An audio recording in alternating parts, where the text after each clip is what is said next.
Hi, my name is Ruby Onguiano and I'm 27 years old and I'm majoring into nursing.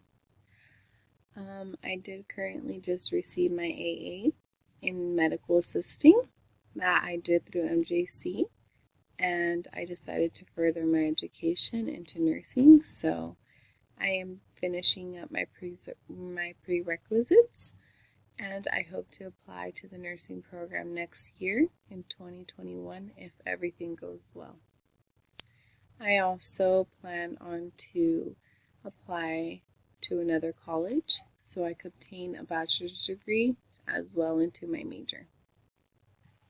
One of the reasons why I'm taking this Spanish class is because it is a prerequisite for nursing, and also I feel like this is a good opportunity to take advantage of this class to learn a little bit more Spanish, because I do have a lot of bilingual speaking patients, and I feel like it would really help me to clean up a little bit my vocabulary.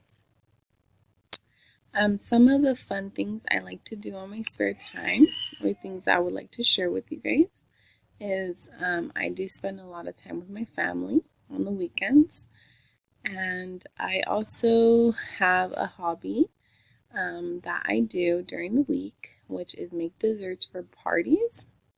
I really enjoyed that, and that's it.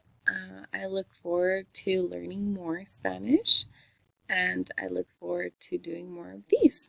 Thank you.